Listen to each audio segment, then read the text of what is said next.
going to get started with the final stretch here. It's been an exciting day, and we're going to continue that with discussions. This is a junior faculty presentation.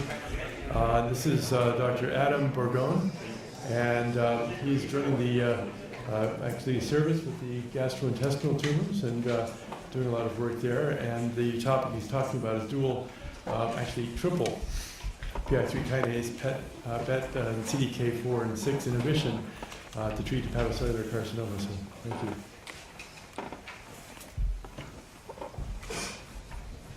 Thank you, Dr. Kipps, and thank you, Ida, for the opportunity to organize and invite me to speak today.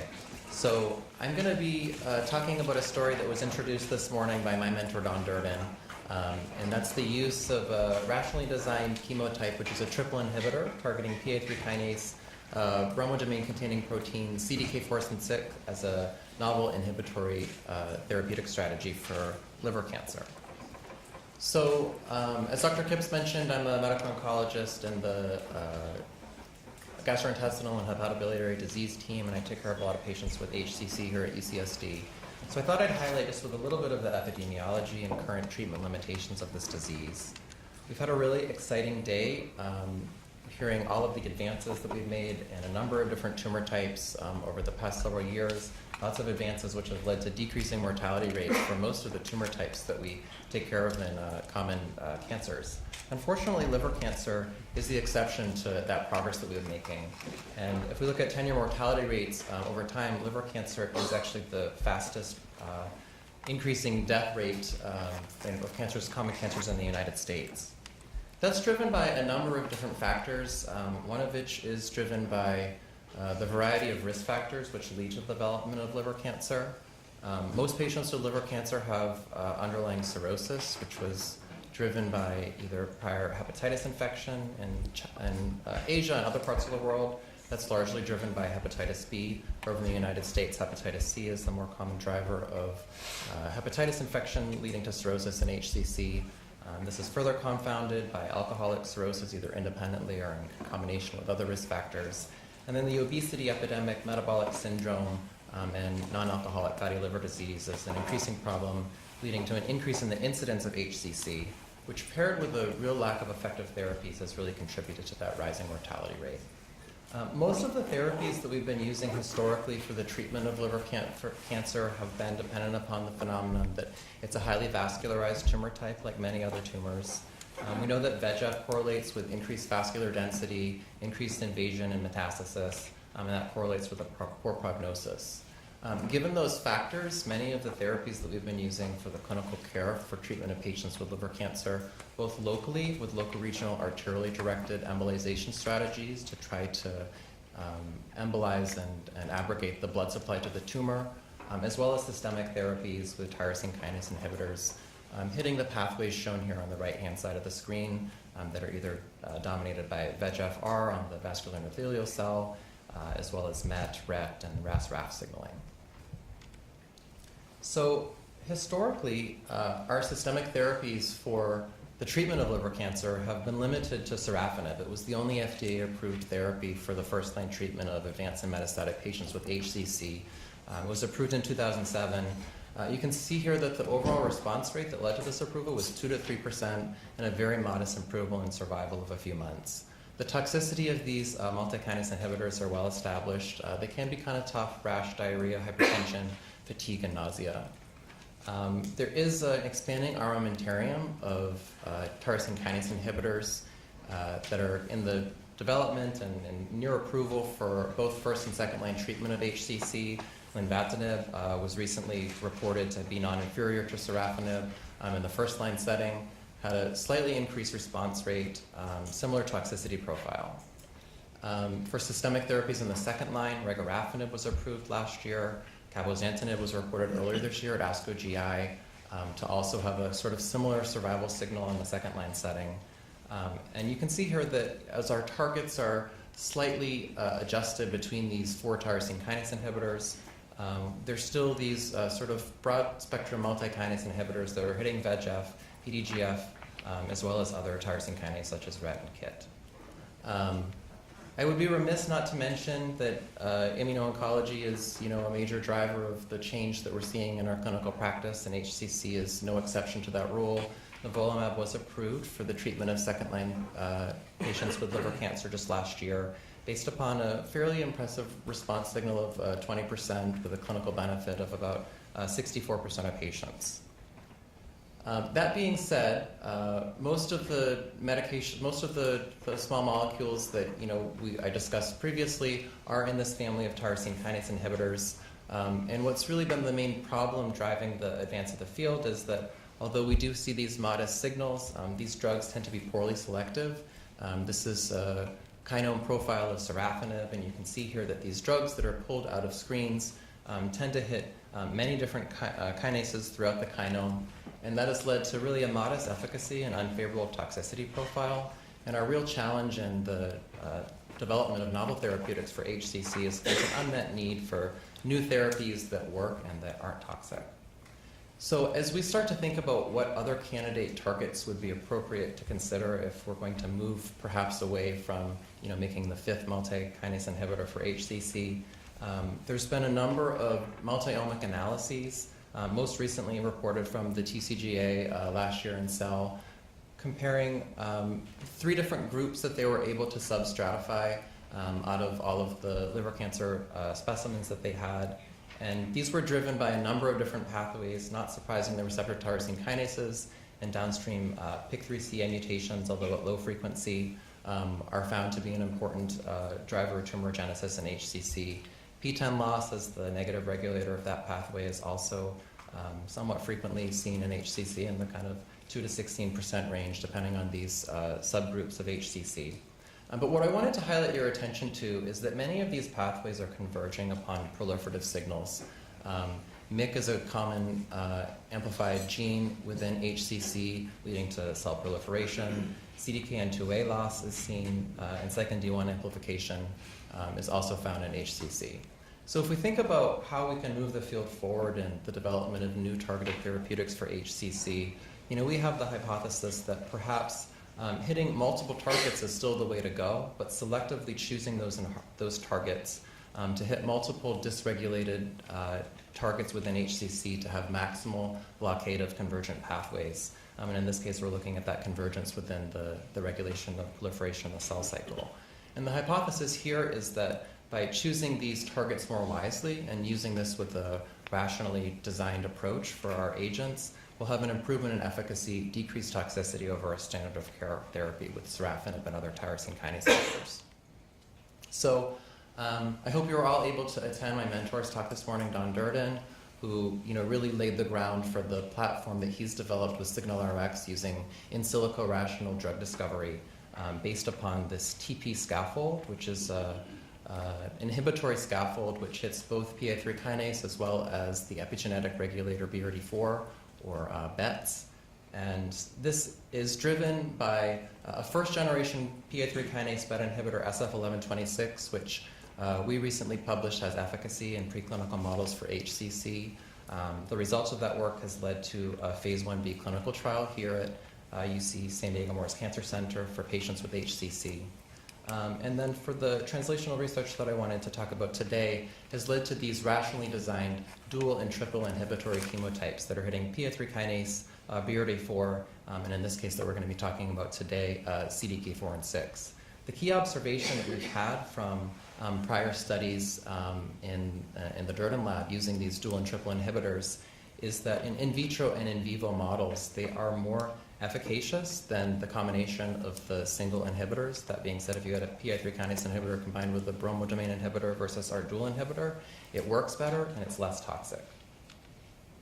So that leads us to our model here for why we were choosing to target PI3 kinase, BRD4, and CDK4 and 6. You can see here in the cartoon on the right-hand side that these were chosen because of known synthetic lethality relationships and known orthogonal relationships between these signaling pathways. So blockade of PI3 kinase downregulates both MYC and cyclin D at the protein level because it allows for their targeting for proteasomal degradation. 3177 hitting BRD4 down here at the epigenetic level. blocks the downstream transcription of these same targets, cyclin and MYC. And then finally, 3177 is a direct inhibitor of CDK4 and 6, the binding partner of cyclin D. So we have this maximal blockade of the cell cycle by hitting it at multiple targets. So Don showed a similar slide this morning showing that we're able to retain these really nanomolar potent compounds that are hitting both BRD4, PI3 kinase, as well as CDK4 and 6 with this single-digit nanomolar potency of CDK4, 6, and 9. Importantly, as opposed to what I showed you for sorafenib, this kinase inhibitor seems to be more selective in terms of the profile that we're hitting. We're hitting our targets and not as many other things. And this is, these selectivity scores, as Don mentioned, are in line with other FDA-approved tyrosine kinase inhibitors that are known to be selective.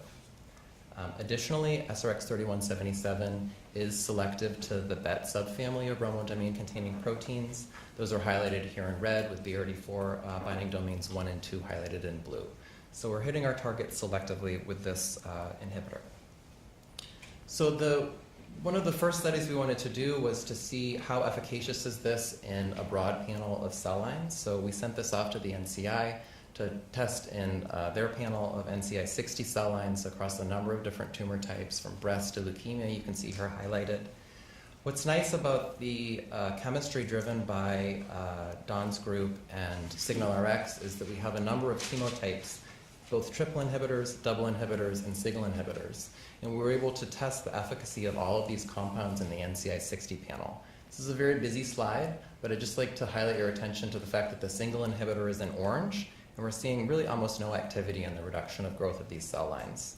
If I contrast that to the green and blue signals, which are our double inhibitors, you see that we're seeing a reduction in growth and sometimes even some cytotoxicity as the lines shift to the left of the zero axis. But most importantly, our triple inhibitor 3177 has relatively broad spectrum activity across a number of different tumor cell lines from various underlying histologies. I was really pleased that Bryce was able to come this morning and kind of tell his story and talk about how he's been working with Pablo Tamayo, who's one of our collaborators on the bioinformatics side of things, who's using this novel technology called OncoGPS, where he's defining transcriptional states. I won't go into all of the methodology here in the interest of time, but basically it's driven by oncogenic signatures that are decomposed into transcriptional components. Those components are mapped in a three-dimensional OncoGPS map, and you can see here on the right we have this GPS analogy that different tumors land in different oncogenic states, and their nearest neighbors are most like them. So what we were hoping that Pablo could help us with, and this was an interesting observation, is although we had very broad spectrum activity across the NC60 panel, we did see some clustering of the most sensitive cell lines shown here in the darkest blue. Not surprisingly, in one of the PI3 kinase clusters, but slightly more surprisingly was in this RAS-RAF MAP kinase-driven area of the OncoGPS map.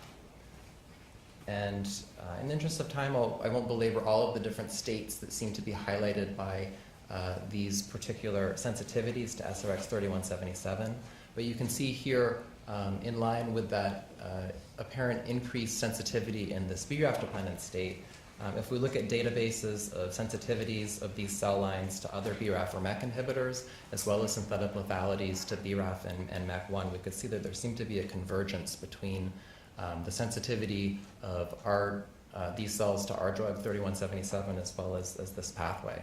So it's a little bit interesting, but we've come up with this very selective strategy at hitting 3 targets, and we have relatively broad spectrum activity across a number of different cell lines. But there seems to be this unexpected convergence with this triple synthetic lethality relationship with the RAS-RAF MAP kinase signaling as well.